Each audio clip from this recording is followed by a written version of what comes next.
జిల్లా కొత్తపేటలో షర్మిల మాట్లాడుతున్నారు. లైవ్ లో చూద్దాం. తెలుగుదేశం పార్టీ నాయకులు ఇంటికి వస్తే ముందు బాకీ సంగతి ఏంటో తెలుసమని చెప్పండి. పేదలందరికీ 3 సెంట్ల భూమి ఇస్తామన్నారు, ఇల్లు కూడా కట్టిస్తామన్నారు. కట్టించారా? వేల కొద్ది ఎకరాలు అమరావతిలో, విశాఖపట్నంలో స్వాహా చేశారు. ఆ భూమంతా ఎవరిది అనుకున్నారు? మీదే. మీ భూమి మీకు రాసిచ్చేసేమని అడగండి. రైతులకి రుణమాఫీ అన్నారు, చేనేతలకు రుణమాఫీ అన్నారు, డ్వాక్రా మహిళలకు రుణమాఫీ అన్నారు. అంటే మీకు ఎంత రుణం ఉందో అంత రుణము ప్లస్ ఈ 5 సంవత్సరాలలో ఉన్న వడ్డీ మొత్తం అంతా కలిపి చంద్రబాబు గారు మీకు బాకీ అన్నమాట. తెలుగుదేశం పార్టీ నాయకులు ఇంటికి వస్తే ముందు బాకీ సంగతి ఏమిటి అని తేల్చమని చెప్పండి. మీ ఓటు కొంటామంటారు, మీ ఓటు అమ్ముతారా అని అడుగుతారు. అమ్ముడుపోతామా? నిజానికి వాళ్ళు ఎంత డబ్బులు ఇచ్చినా, ఎన్ని డబ్బులు ఇచ్చినా చంద్రబాబు గారు మీకున్న బాకీ తీర్చలేరు. చంద్రబాబు గారు మీకున్న బాకీ తీర్చలేరు.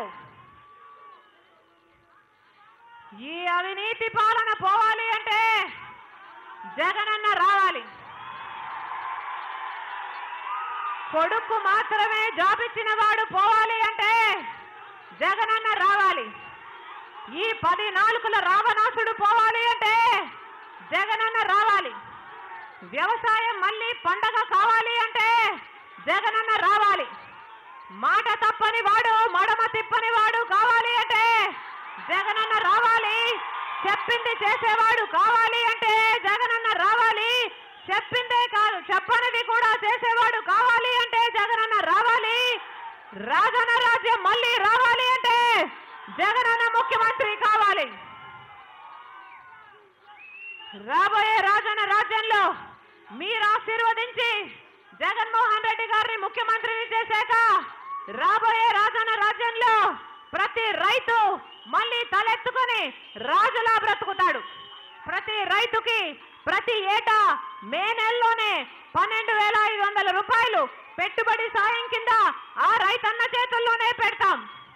గిట్టుబాటు ధర కోసం 3,000 కోట్లతో ఒక నిధి కూడా ఏర్పాటు చేస్తాం. దురదృష్టవశాత్తు కరువు వస్తేనో వరదొస్తేనో రైతు నష్టపోకుండా ఉండడానికి 4,000 కోట్లతో ఇంకొక నిధి కూడా ఏర్పాటు చేస్తాం. ప్రతి విషయంలోనూ రైతుకు అండగా ఉంటాం. మళ్ళీ వ్యవసాయాన్ని పండగ చేస్తాం. డ్వాక్రా మహిళలకు మాటిచ్చి చెప్తున్నాం, మీకు ఎంత రుణం ఉందో అంత రుణము 4 దఫాలలో మీకు రుణమాఫీ చేస్తూ మీ చేతుల్లోనే ఆ డబ్బు పెడతాం. మళ్ళీ కొత్త రుణాలు 0 వడ్డీకే ఇస్తాం. విద్యార్థులకు చెప్తున్నాం, మీరు ఏ కోర్సు చదువుకున్నా, మీరు డాక్టర్ అవుతారా, మీరు ఇంజనీర్ అవుతారా, మీరు ఎంసీఏ చేస్తారా, మీరు ఎంబీఏ చేస్తారా, మీరు ఏ కోర్సు చదువుకున్నా, ఏ కాలేజీలో చదువుకున్నా, ఎన్ని లక్షలు ఖర్చైనా ప్రభుత్వమే ఉచితంగా చదివిస్తుంది అని భరోసా ఇస్తున్నాం. అంతేకాదు ప్రతి సంవత్సరము 20,000 రూపాయలు హాస్టల్ మెస్ ఛార్జీల కోసం ఆ విద్యార్థి చేతుల్లోనే పెడతాం.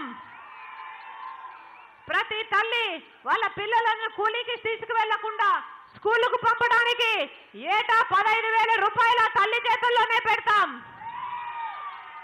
ఎస్సీ, ఎస్టీ, బీసీ, మైనారిటీ మహిళలకు 45 ఏళ్లు పై నిండిన వాళ్లకు 75,000 రూపాయలు ఆర్థిక సహాయం కూడా చేస్తాం.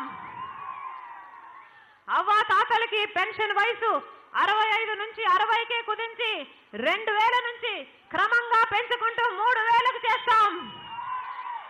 వికలాంగులకు 3,000 పెన్షన్ ఇస్తాం. ప్రతి విషయంలోనూ వారికి అండగా నిలబడతాం. మంచినీటి సమస్య లేకుండా చేస్తాం. ప్రతి ఒక్కరికి పక్కా ఇల్లుండేలా, పేదవాళ్ళందరికీ పక్కా ఇల్లుండేలా చేస్తాం. ఆక్వాకల్చర్ కు కరెంటు ఛార్జీలు ₹1.5కే యూనిట్కి ఇస్తాం. ప్రతి విషయంలోనూ మీకు ఉండగా ఉంటాం. ఎందుకంటే రాజుకు మనసు లేకపోతే, రాజు మంచివాడు కాకపోతే ప్రజలు చల్లగా ఉండలేరు. రాజన్న రాజ్యం మళ్ళీ రావాలి అంటే మనసున్నవాడు ముఖ్యమంత్రిగా ఉండాలి.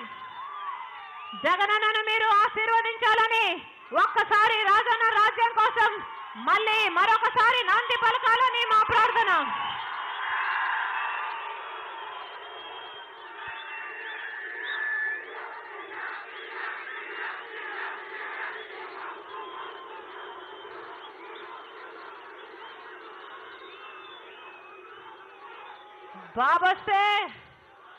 బాబొస్తే జాబ్ వస్తుందన్నారు. ఏమొచ్చింది? కరువు వచ్చింది. ఏమొచ్చింది? కరువు వచ్చింది. అందుకే ఇంటికి పంపేద్దాం. ప్రజా తీర్పు కావాలి. బాయ్ బాయ్ బాబు. ప్రజా తీర్పు కావాలి.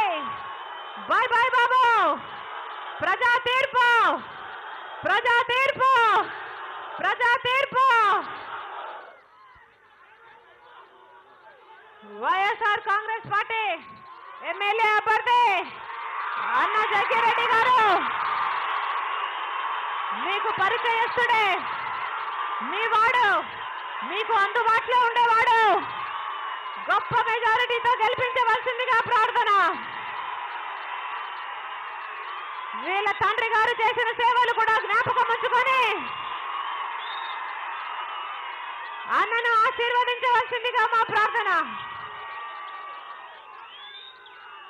వైఎస్ఆర్సీపీ ఎంపీ అభ్యర్థి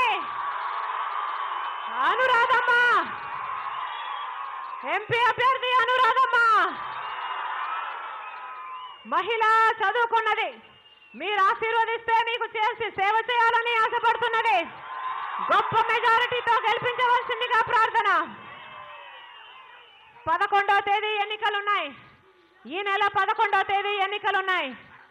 ఓటు వేసే సమయంలో ఒక్కసారి రాజశేఖర్ రెడ్డి గారిని మీ గుండెల్లో తలుచుకోండి. ఒక్కసారి రాజశేఖర్ రెడ్డి గారిని మీ గుండెల్లో తలుచుకోండి. మీకు సేవ చేసే అవకాశం జగన్మోహన్ రెడ్డి గారికి ఇస్తూ ఫ్యాన్ గుర్తు మీద మీ అమూల్యమైన ఓటు వేయాలని మీకు సేవ చేసిన వైఎస్ఆర్ కూతురిగా ఇదే నా ప్రార్థన.